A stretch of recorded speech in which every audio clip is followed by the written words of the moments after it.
We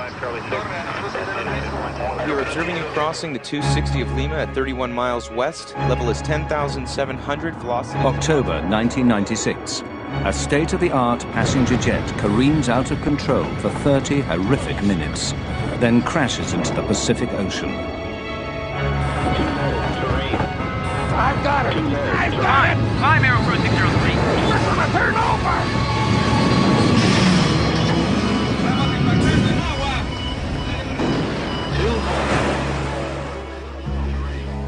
What could have brought down Aero Peru Flight 603?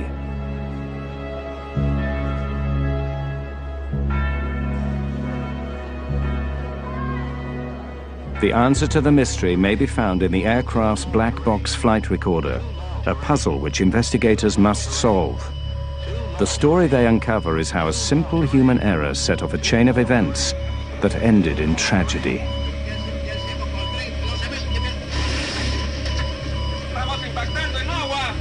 2 cents of American money brought down a $75 million aircraft and killed 70 people.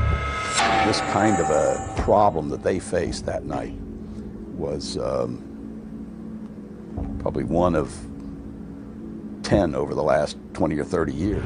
You never lose hope immediately. You know, it takes time for you to get to that point that you will accept the fact that there's no people that got out of their life. We're gonna turn over!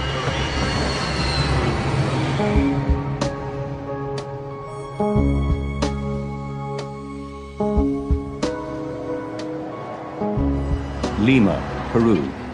Jorge Chavez International Airport.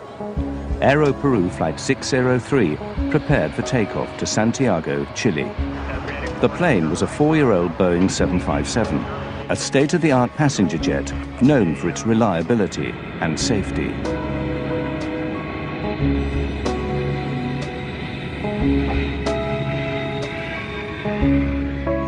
Aero Peru 603 was flown by 2 of the national airline's best pilots, Captain Eric Schreiber, 58, and First Officer David Fernandez, 42.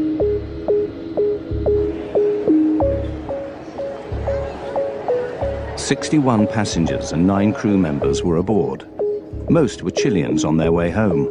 Others were Peruvian, British, Italian, Spanish, 1 New Zealander, and other Latin Americans. Among them, the brother-in-law and close friend of Mexico businessman Monas Albert. Our companies do business in South America. We export, and every so often we will go to see our clients. And on this trip, Kenny and Abraham went to see some clients in Peru and in Chile. I had a very good relationship with both of them. With my brother-in-law, of course, we were like brothers. I love the guy. He married my only sister, so we had a great relationship.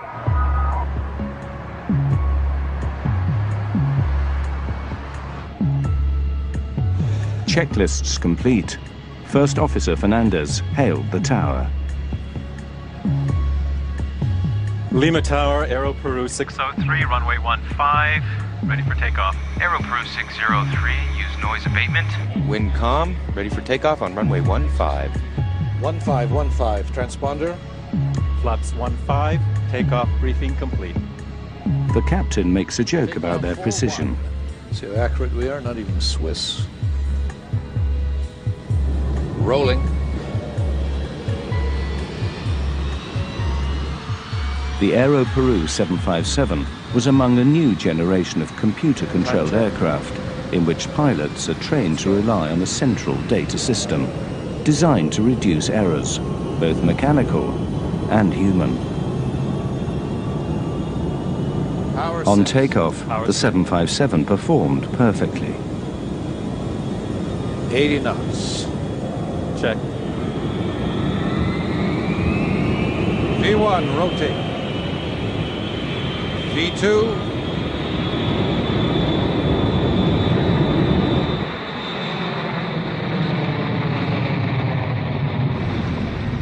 Gear up. right. Within moments, the pilots received a highly unusual V2 reading. plus 10.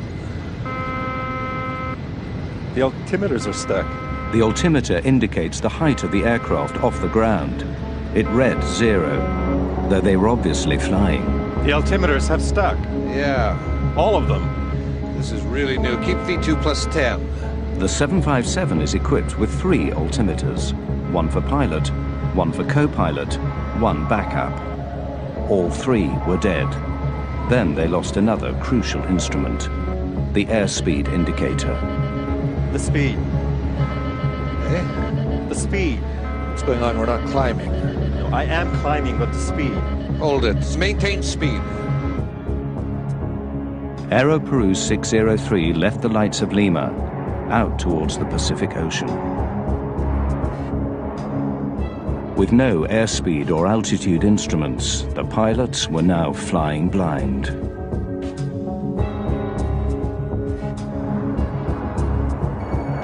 The air traffic controller in Lima maintained contact with the plane, noting its altitude and course. He did not hear when the pilots got a new minor warning that they must adjust the rudder, which steers the aircraft left and right. 603. We are descending.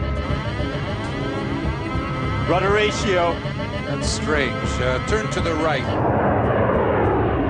Alan McLeod is a veteran Air Canada pilot. They got a rudder ratio warning, which consists of an amber light that would come flashing on there with a little beeping horn and a message on this engine crew alerting system saying rudder ratio. That's just a system that reduces the amount of rudder the airplane has that can be used as the airplane accelerates and goes faster and faster. Because it was sensing wrong or improper information, it sensed a fault, so it gave a warning to the crew. The erratic warnings were being generated by the plane's central computer, but the pilots could not understand why. Then, the dead altimeters sprung to life. Climb, climb, climb, climb. I am. Climb. You're going down, David. I am up, but the speed. Yeah, but it's stuck. Mach trim, rudder ratio. Climb, climb, climb, climb, climb. Set heading 100. Now you're... It's okay on this heading. Set the climb thrust. Center autopilot in command. Just as suddenly, the altitude readings returned to normal. The moment of calm would be brief.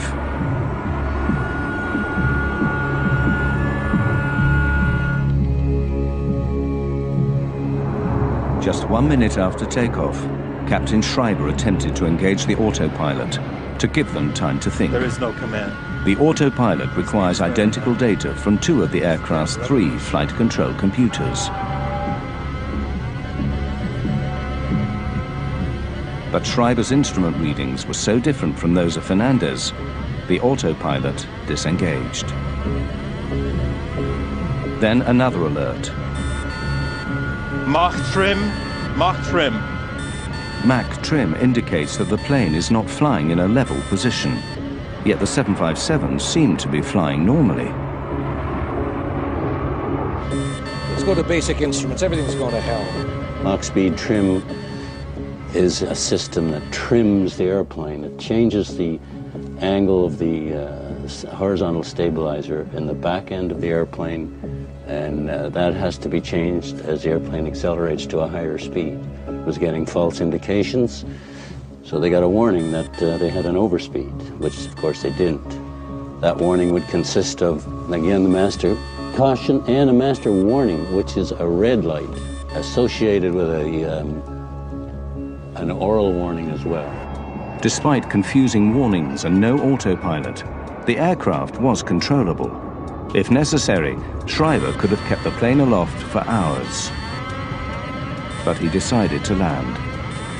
He instructed his first officer to declare an emergency. We are in an emergency. Aero Peru 603, Lima. We are declaring an emergency. We have no basic instruments, no altimeter, no airspeed indicator. Declaring emergency. Receive. Altitude? We don't have.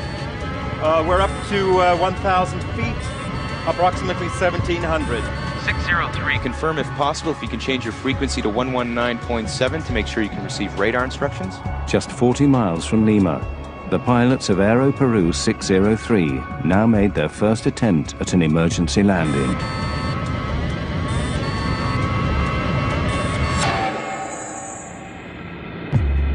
Puzzled by their problems, they began to suspect that the Aero Peru ground crew had tampered with the aircraft.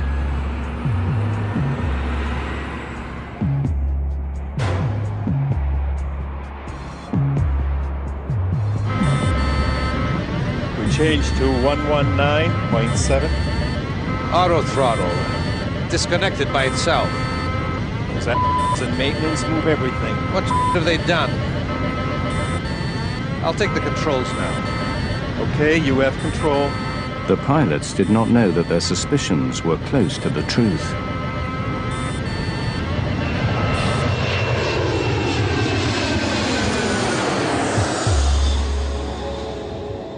But there was no time to speculate further.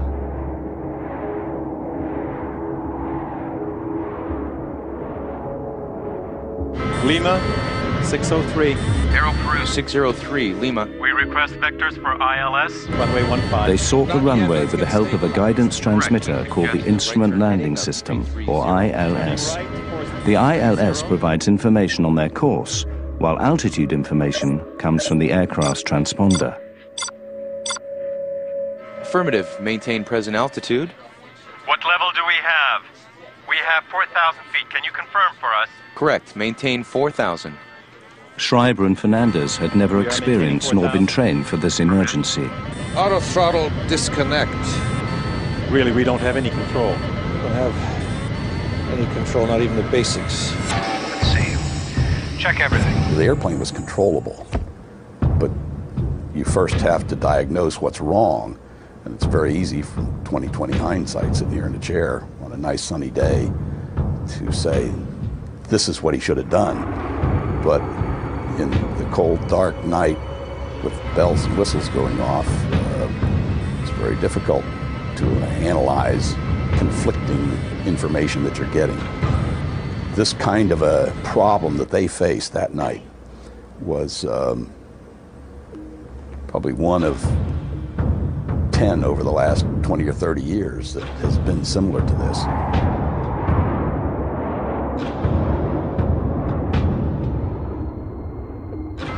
Over the dark Pacific Ocean, the pilots could not determine altitude nor speed by sight. They requested that the tower help guide them in. It's responding. Airspeed is 0. All speeds. Right. Can you give us the airspeed, please, if you have us on the radar? Yes, affirmative. As of 10 seconds, It seems that you're climbing at level 6,000 at 22 miles south on heading 195. The air traffic controller's computers calculated a correct airspeed by measuring the plane's movement over the ground. Okay, we have that. We are on heading 190, and we have 7,000 feet on the altimeter. Yes, correct. You're now reaching 7,000. But neither the pilots nor the air traffic controller knew that the altitude indicated on the scope was incorrect. It was coming from the plane's erratic computer. The traffic controller would try to help the pilot, but he was receiving the wrong information on altitude. He was receiving a wrong indication from the captain's altimeter. The reason the air traffic control system was transmitting improper altitude readout information to the airplane was because the airplane's altimeter, through the air data computer, would send the indicated altitude that the airplane was experiencing down to the radar unit, and of course it was incorrect, and they would read it off their readout down in the air traffic control center and transmit it back to the pilots, and of course it was incorrect because they were getting incorrect information to begin with. Investigators would later discover that Aero Peru 603 was drifting downward, while the altimeters showed them at a near constant 10,000 feet. The passengers were as yet unaware of the drama unfolding in the cockpit.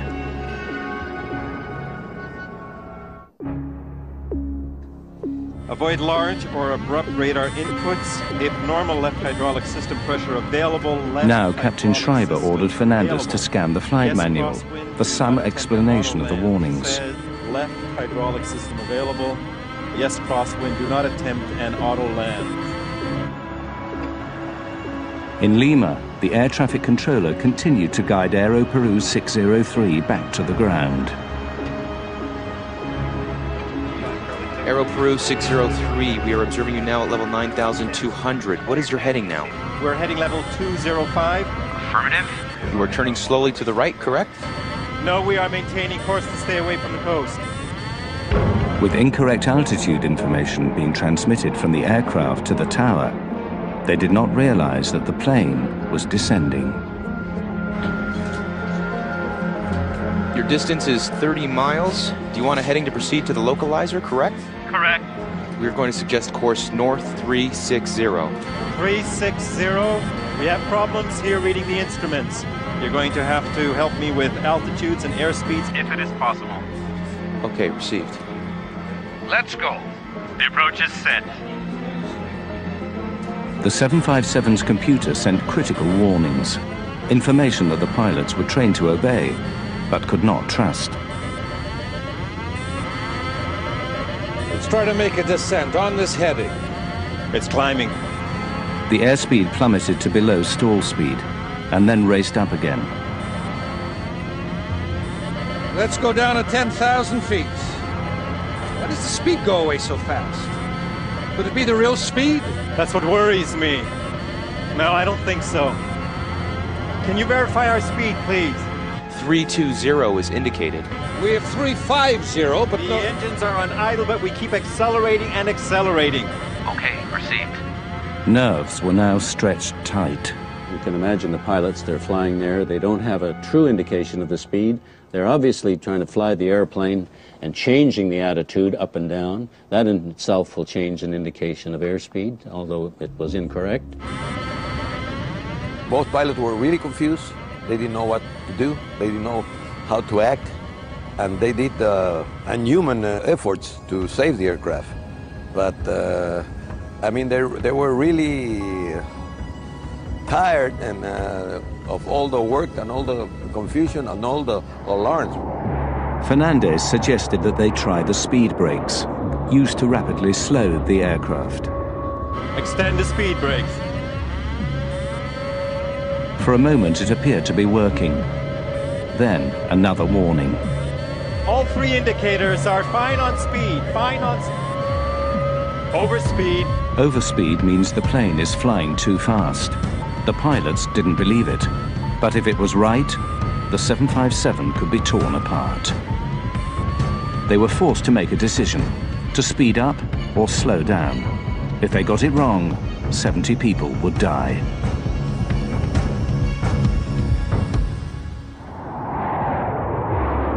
"15 minutes had passed since takeoff.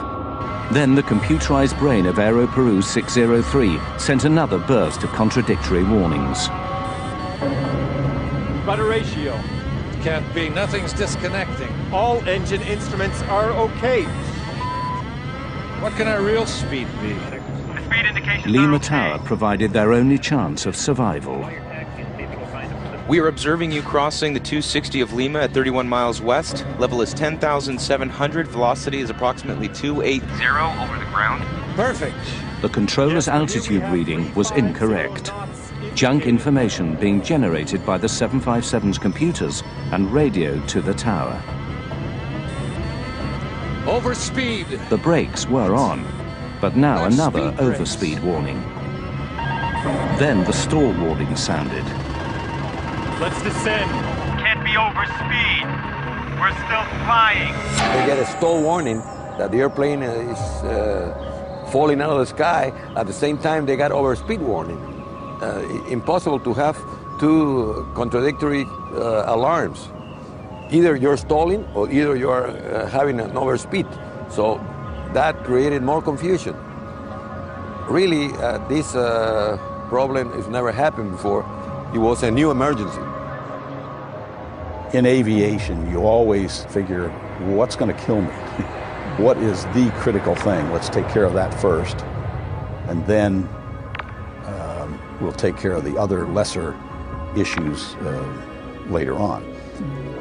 When you get stall warning or when you get an overspeed indication, you need to pay attention to those immediately. In this case, they were getting both a stall warning and an overspeed. Well, which is right? First Officer David Fernandez finally realized that the odds were against a safe landing. We request, is there any plane that can take off and rescue us? Acknowledged. Rescue has been alerted. Any plane in the area to guide us? An Aero Peru that may be in the area. Anybody? No, don't say anything like that. Yes, because right now we are in a stall. The stick shaker vibrated violently, indicating that the 757 was going too slow and could fall from the sky. Aero Peru 603, we have a 707 that is leaving for Putuel. We will advise him. We are not in a stall. It's a false alarm. Schreiber's airspeed indicator read 350 knots, well above stall speed. No, we have stick shaker. It has to be. But even with speed brakes and everything, we're maintaining 9,500 feet. Why aren't we getting the same reading? When the airplane is slowed up to a point in the air that it can no longer sustain itself in flight, it stalls. The wing stalls or stops flying. There's a warning system built into the airplane that tells the pilots when that's happening. It's known as a stick shaker, along with a voice warning, which we just heard. When the stick shaker goes off because the airplane is slowed down too much, you get a warning like this, where the control column is shaking and vibrating, along with the voice warning saying that the airplane is stalling, and of course the pilots would go into the aircraft stall recovery procedure at that point. In the battle between man and machine, the deranged 757 was winning. The pilots now had no sense of where they were or how high. They had gradually been descending and were now just 1,000 feet over the sea. Lima Tower, misguided by Aero Peru 603's incorrect transponder, reassured the pilots that they were at 10,000 feet. Aero Peru 603, you are now flying on course 120. We observe you to be at level 10,000. Your speed is approximately 220 and a distance from Lima of 33 miles to the northwest. The 707 will be ready in 15 minutes to fly west to help you. The pilots had to abandon their attempt at landing. The best hope now was that another aircraft could get airborne and guide the 757 back to the airport. To have another aircraft come alongside and formate, or you formate on it, would have been one way of recovering from this abnormal situation. However, we must remember that the flight was at night and darkness. The pilots may or may not have had any formation flying training, but that would have been one way to resolve the problem quite well, actually. Terrain.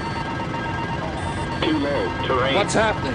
Too low. Terrain. Now the pilots received the most terrifying warning of all. It is called the ground proximity alarm, meaning a collision with the Earth is imminent. Still, the tower told them they were at 10,000 feet. Course of 300. We have the terrain alarm and we're supposed to be at 10,000 feet? According to the monitor, you have 105. Too low. Terrain. Too low. Terrain. There is no checklist for if you have these 7 or 8 warnings going off, which they did, and they couldn't shut them off. It's a very rattling experience. I could play that tape for you, and you hear those things, whoop, whoop, pull up, terrain, terrain, and all of these things going off, and the stick shaker, brrr. It's a very unnerving environment. All the computers are going crazy here. Schreiber turned the aircraft toward the sea, away from a possible collision with a mountain or skyscraper. Too low. Terrain. Too low. Terrain. Despite the erroneous warnings, the terrain alarm was correct. There's a system on board the aircraft called the ground proximity warning system, and it senses a rate of descent in the airplane.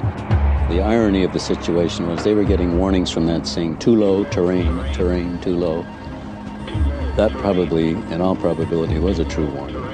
But because they'd been subjected to so many warnings and ongoing false warnings, horns, bells, and whistles, that they didn't really, I don't think, react to that too seriously. The air traffic controller noted Aero Peru's new course, away from Lima. Aero Peru 603. We observe you initiating a left turn to the west. I don't understand you. We observe you turning to the left, circling to the west. Affirmative. We are heading 250, but we are going out towards sea because of the low terrain alarm. The tower confirmed that the 757 had turned away from the airport, out toward the open Pacific. Yes, affirmative. We observe you 42 miles, flying to the west, course 250. We are over water, aren't we? Affirmative. Over the water. You are 42 miles to the west. Now in darkness and heavy haze, the pilots had another problem with their speed. Are we going down now? We have 370 knots. Are we descending now? We are showing the same speed. You have 200 knots Speed approximately. Speed 200 knots. 220 ground speed, reducing speed slightly. The pilots were stunned. 200 knots was precariously close to a stall speed. Damn, we're gonna stall right now. Let's go up. Let's see. Let's go up here. The two men struggled with the deadly situation. A computer that warns them of flying too fast, too slow, and too low all at once.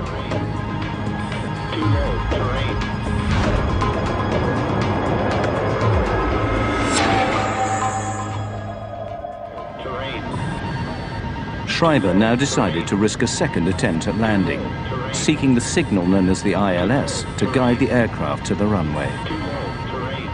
I want to try to intercept the ILS. I'm trying to descend. Lima, Aero Peru 603. We will try to intercept the ILS. Let us know if we are in. Received, Aero Peru 603. You show now level 9700. The instruments seemed to be working. For a moment, there was a glimmer of hope. This one's right. This one's okay, too. The air traffic controller attempted to raise the pilot's spirits with good news. Stand by to verify speed. The 707 is about to take off. It is on taxi. Confirm our speed. It is very important we do not have any speed indications on board. Understood. You're starting to turn and we observe your Ground speed at 270. Stay there, Eric. 270 is okay. They now knew their speed, but altitude remained fatally wrong. altitude is 9,700. Your speed is 240 knots. Ground speed on the monitor. How can we be flying at this speed if we're descending with engines on idle? Give me the altitude, please. Yes, you are maintaining 9,700 according to the scope, sir. 9,700? Yes, correct. What is your indicated altitude? Do you have any visual reference? 9,700, but it is indicating too low terrain. Are you sure you have us on the radar at 50 miles? Hey, look! With 370, we have 370 what? Do we lower gear? Aero Peru 603, Lima. What do we do with the gear? Suddenly, they realized the awful truth. We're hitting water! Pull it up! Climb Aero Peru 603. If you need to, pull up. For 20 seconds, the pilots struggled for altitude.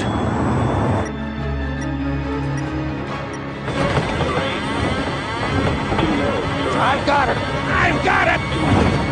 We're gonna turn over!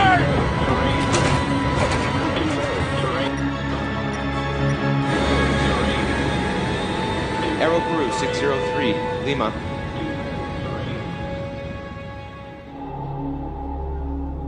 Aero Peru 603, Lima.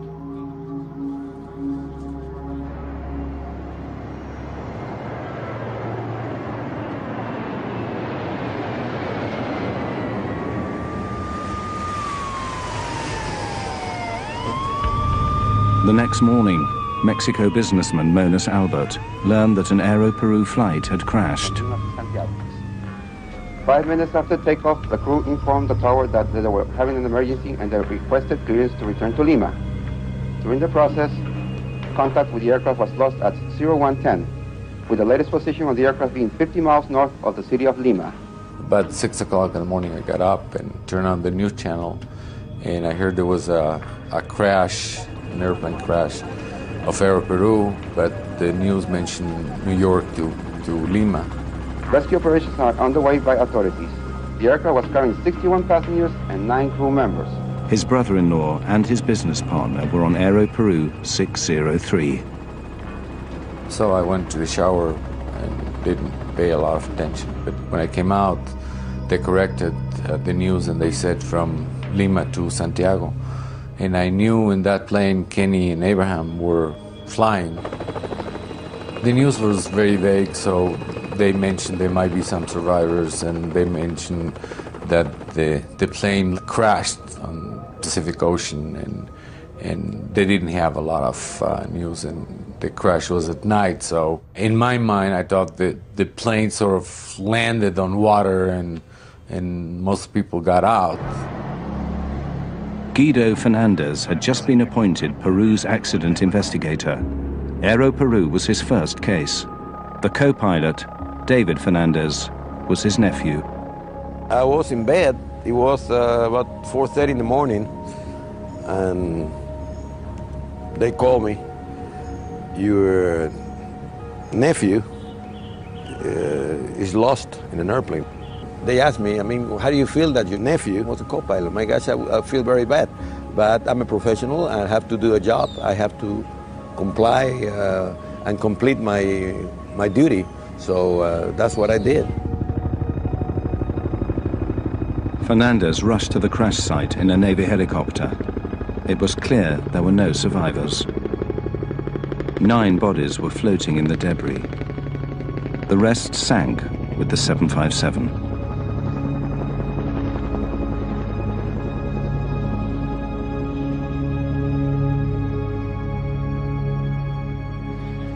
Fernandez met with the air traffic controller at Lima Tower.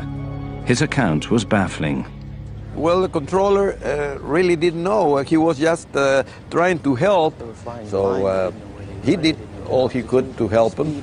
But unfortunately, for him, it was a new emergency too.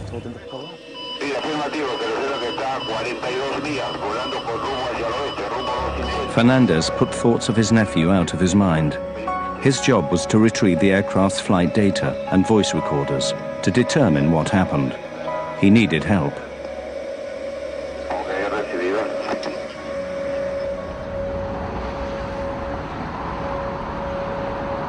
Fernandez contacted the National Transportation Safety Board in Washington, D.C., the world's leading agency for air accident investigation. They had found the aircraft. It was pretty well documented by radar. The Navy, the Peruvian Navy, had gotten a fix on the flotsam and the wreckage in the ocean. And the only thing left to do was find it on the bottom of the ocean, which they did not have the facilities for. Rodriguez flew to Lima to join Guido Fernandez's effort to find answers. I found out that his nephew was the first officer. I suggested that perhaps they should consider removing Captain Fernandez from the investigation because of emotional involvement and what have you. The American investigator's concerns soon vanished. He was very objective, I would say an excellent investigator, considering that it was, and not a distant nephew, it was his very close relative. He did an outstanding job. The black box in the Boeing 757 can emit a locator beacon for 30 days before batteries run dead. The US Navy provided underwater remote-operated vehicles to survey the debris field, seeking the black boxes. The wreckage confirmed that the plane went down in one piece.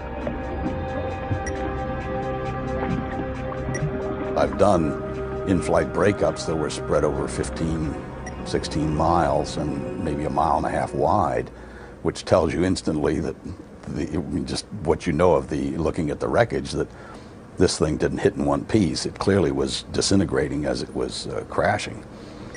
But in this case, it was a fairly tight debris field, and so obviously it hit at high speed and was fairly closely knit wreckage pattern.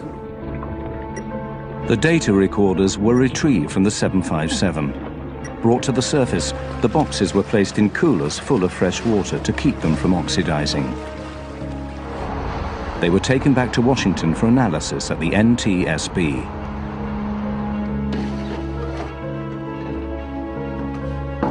The cockpit recorder could offer the evidence investigators sought.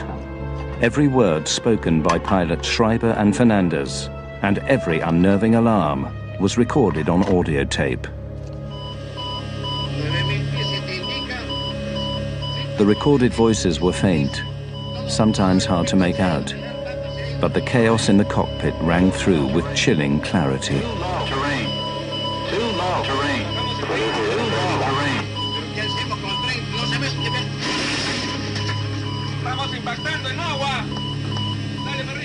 The tape was digitized into a computer, filtered and enhanced.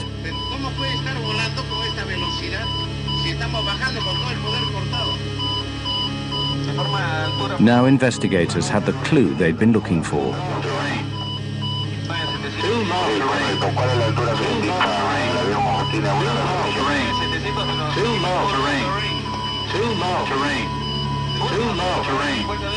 It was clear to us that they were really experiencing a problem with airspeed and altitude, and the airspeed and altitude indications in the aircraft are strictly a function of what we call the pitot-static system. The pitot-static system is found on all aircraft, large or small. External ports measure outside air pressure to provide data on altitude and speed. If these ports are blocked, the plane's computers receive false data and generate false warnings. But why these ports would be blocked was a mystery. Robotic vehicles searched for the missing piece of the puzzle. What they found stunned investigators. Captain Schreiber's static port was completely blocked with tape. Investigators now learned what happened. Just before Aero Peru 603 lifted off from Lima, maintenance workers cleaned the aircraft. A worker covered the static ports with tape to protect them. This is standard procedure. But he forgot to remove the tape. It was a small oversight with catastrophic results. The taping was never removed, and when the airplane departed and started to fly, nothing but trapped static sea level air pressure was sensed by those instruments, and in matter of fact the airplane was climbing up in thinner air, and the information presented on the instruments and to the air data computer was false, which generated just totally non-normal readings. The inspector who was supposed to quality check his work did not do it, and the supervisor out on the line that night was not there. He was sick, and there was a regular mechanic who was filling that role. He did not see it. And the captain or the pilot, in this case the captain, did the pre-flight. They do a walk around looking for just that kind of thing. The captain did the pre-flight that night, and he did not detect it either. A little piece of paper with glue caused an accident. But the paper and the glue are not to blame.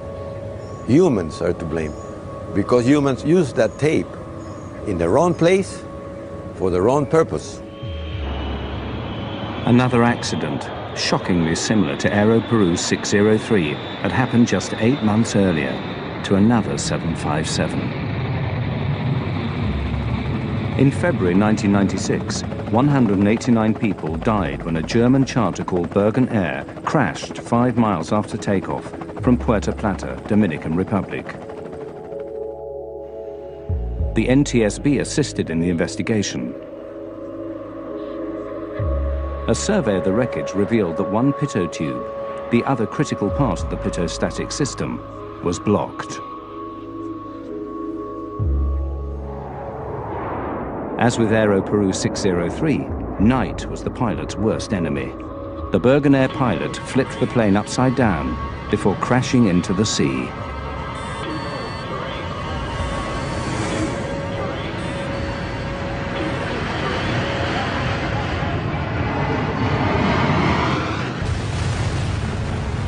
Bergen accident clearly pointed out already that a crew will get confused by these cryptic advisories, rudder ratio, mark airspeed trim, and not getting a clear indication what the underlying problem is, which is a problem with the air data computer or anything which comes behind it, the pitot tube or the static port. These were facts which were well known to the manufacturer, and so it happened again. 3 months after the Bergen Air crash, bulletins were issued to all airline carriers about the pitostatic problems. But Aero Peru had not yet implemented the changes. The bulletins and the, let's call it the fruits of the Dominican Republic investigation of Bergen Air had not yet reached Aero Peru at the time this accident occurred. The Peruvian government very correctly made a point of that in their report on the accident, saying that they should have given more impetus to those recommendations to get them out to the industry quicker. Well, it's very unfortunate, but it comes back to the fact that communication in aviation is sometimes deficient. There is not that high level of exchange of information between different operators, as they are all competitors. They do not exchange certain information, and specifically not the one which is safety related. And that's definitely the case in the Aero Peru accident.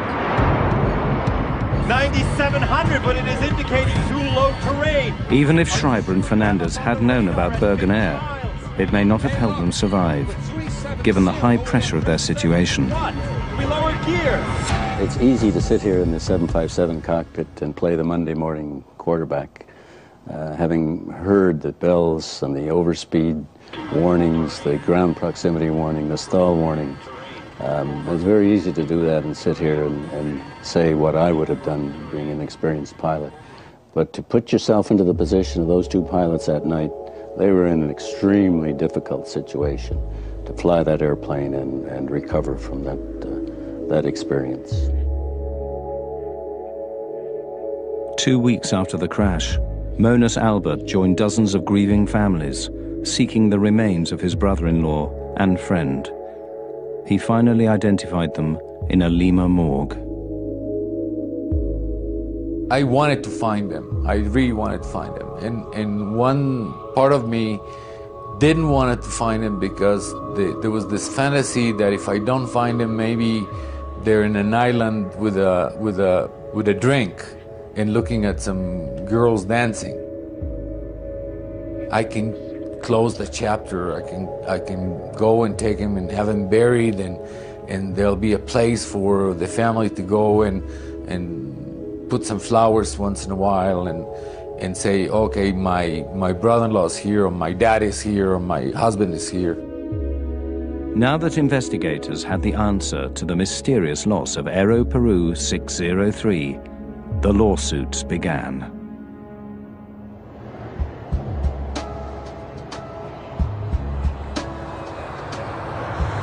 In November 1996, a Miami lawyer took on the case on behalf of 41 passengers and crew, arguing that the manufacturer, Boeing, was liable for the accident.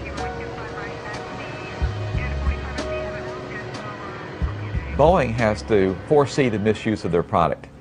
In other words, the manufacturer of a product is legally liable for the foreseeable misuse of their product, if it can be corrected. In other words, Boeing builds the airplane with a potential hazard in it. That hazard is that in order to clean the airplane, you have to cover the static port. And if you don't take it off, the airplane can crash. I wanted them back. And since I couldn't get them back, at least I wanted the wives of the victims to get compensated. How much is that worth? I don't know. I didn't know. Abraham had 3 daughters, and now they don't have a father. So what is the compensation? The best compensation, if can be done, is get them back. Give them life back again. But because that is not possible, then the other possibility is to get a monetary compensation. And then you fight for the best compensation you can get. Boeing argued that Aero Peru was at fault, not its 757. An Aero Peru worker taped the static port, which is marked with clear warnings. Boeing also blamed Captain Eric Schreiber. It was his job to visually inspect the aircraft before taking off. But investigator Richard Rodriguez can understand how Schreiber overlooked the tape on the static port. One of the reasons is it's very high. It's about maybe 15, 17 feet up in the air. And at night with a flashlight, and this happened to be duct tape, which you're not supposed to use. They specify the tape, and it was duct tape, which is silver. So it would not distinguish itself against the background of the fuselage of the aircraft. So basically 3 or 4 people failed to detect the tape on the aircraft prior to departure. As the search for blame continued, the worker who taped the ports was jailed for his negligence. Lawyers, you know, sometimes they confuse matters, and they send the guy and ask people questions and ask questions, and the one that stuck the tape was the painter, was the lowest cultured and the one that knew less about what could happen. And the judge resolved that he was the one responsible, and he was in jail.